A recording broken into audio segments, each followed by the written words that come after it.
Assalamualaikum warahmatullahi wabarakatuh. Anak-anakku, bagaimana kabar kalian semua? Ustadz harap kalian semua sehat dan semangat belajar. Anak-anak, hari ini pembelajaran tentang keteladanan Rasulullah SAW dan sahabatnya ya. Ini bab 5, berarti ini penutup dari semester kita. Anak-anakku, kita lanjut langsung ke materi. Yang pertama tentang kejujuran. Yang pertama tentang Nabi Muhammad ya. Ini saya pindah dulu. Jadi anak-anak, Nabi Muhammad itu sejak kecil menjadi yatim piatu ya. Jadi beliau sangat mencintai anak yatim, merawat, mendidik dan mencintai anak yatim ya. Di samping itu Nabi Muhammad itu terkenal sangat jujur ya. Sudah diperlihatkan sebelum beliau diangkat menjadi rasul, pada usia remaja beliau diminta bantuan oleh pamannya untuk membawa barang dagangan Siti Khadijah yang kaya dan dihormati di kota Mekah, itu bisa dijaga barangnya dengan sangat aman oleh Nabi Muhammad ya. Usia 35 tahun Nabi Muhammad bersama dengan orang-orang Quraisy diminta untuk memperbaiki Ka'bah ya. Saat itu mungkin Ka'bah sedang rusak ketika pembangunan sudah sampai pada Hajar Aswad. Bangsa Quraisy ini berselisih ya. Artinya mereka berbeda pendapat di sini siapa yang mendapat kehormatan untuk meletakkan Hajar Aswad ke tempatnya semula. Nah, di tengah perselisihan ini anak-anak, pada akhirnya mereka sepakat menunjuk Nabi Muhammad sebagai orang yang tepat untuk melakukan hal tersebut. Nah, maka itu Rasulullah mengambil selembar selendang. Kemudian Hajar Aswad diletakkan di tengah-tengah selendang tersebut, jadi ditaruh di tengah-tengahnya.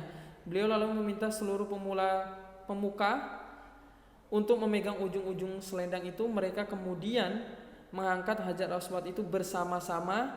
Setelah itu mendekati tempatnya Rasulullah SAW yang kemudian meletakkan Hajar Aswad tersebut ya. Jadi di sini mereka sudah setuju bahwa Rasulullah yang menaruh Hajar Aswad tersebut ya. Menurut mereka itulah jalan keluar terbaik. Akhirnya sejak saat itu beliau dikenal di antara kaumnya dengan sifat-sifat terpuji ya. Nabi Muhammad, para sahabat dan pengikutnya sangat menghormati dan mencintai beliau, dan Nabi Muhammad diberi gelar Al-Amin yang artinya dapat dipercaya. Ini salah satu sifat yang harus kita tiru untuk dalam kehidupan sehari-hari, yaitu menjadi orang yang terpercaya atau orang yang jujur ya. Karena zaman sekarang itu susah ya untuk jujur, maksudnya sedikit seperti itulah. Lanjut, kasih sayang terhadap anak, keluarga dan orang tua ya. Di sini Rasulullah juga menyontohkan kita bagaimana berkasih sayang terhadap keluarga dan orang tua kita ya. Jadi Rasulullah di samping kita meneladani sifat jujurnya, di sini kita juga bisa meneladani sifat kasih sayang terhadap keluarganya. Karena pada zaman jahiliyah penduduk Mekah tidak menghargai anak perempuan ya. Tapi Nabi Muhammad menggendong putrinya Fatimah yang masih balita sambil tawaf ya, mengelilingi Ka'bah. Jadi sambil digendong di belakang itu Nabi Muhammad tawaf ya, mengelilingi Ka'bah.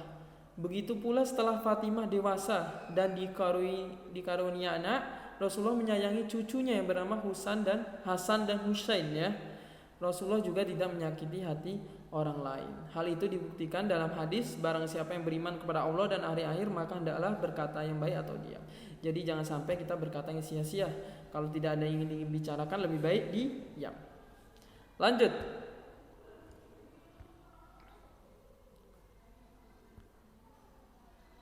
Yang berikutnya adalah kepedulian Rasulullah terhadap lingkungan. Tadi ada dua, kepedulian jujur, yang kedua kepedulian tentang keluarga. Yang berikutnya adalah kepedulian Rasulullah terhadap lingkungan ya. Rasulullah itu bukan hanya pada ibadah aja yang kita tiru ya, tapi terhadap lingkungan hidup itu bisa tercermin dari perilaku beliau.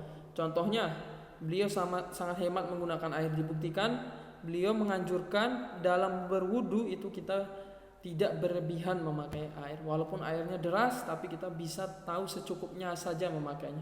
Yang kedua, Nabi Muhammad mengajarkan agar tidak melakukan kerusakan di muka bumi. Apapun itu, maksiat segala macam itu bisa merusak bumi. Karena dosa-dosa itu mengakibatkan azab dari Allah. Jadi makanya bisa rusak bumi. Makanya itu jangan sampai kita melakukan maksiat ataupun kerusakan nyata ya di muka bumi. Selanjutnya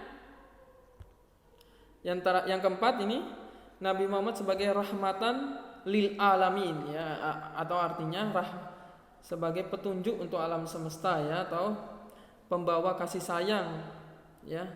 Jadi anak-anak, Nabi Muhammad itu diutus untuk mengubah masyarakat jahiliyah ya. Jahiliyah itu masyarakat yang menyimpang menjadi masyarakat yang sejahtera berdasarkan agama tauhid, yaitu meyakini Allah Tuhan yang Maha Esa, yang artinya Allah itu hanya satu yang berhak disembah di muka bumi ini. Nabi Muhammad juga mengajarkan kita untuk mengutamakan kemurnian akidah dan selalu menyembah Allah yang Maha Esa. Beliau juga menanamkan akhlak terpuji yang membawa kebaikan kepada manusia. Salah satu sifat terpuji beliau, pengikutnya itu hijrah ke kota Madinah, adalah beliau mampu menanamkan sikap persaudaraan antara kaum Muhajirin dan Ansor. Ya, jadi kaum Muhajirin dan Ansor ini bisa disatukan oleh Nabi Muhammad.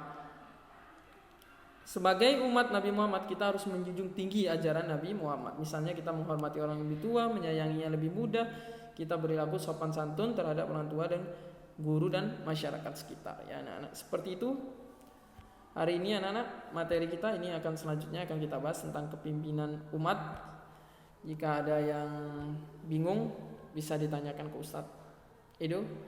Kita akhiri pembelajaran ini. Wassalamualaikum warahmatullahi wabarakatuh.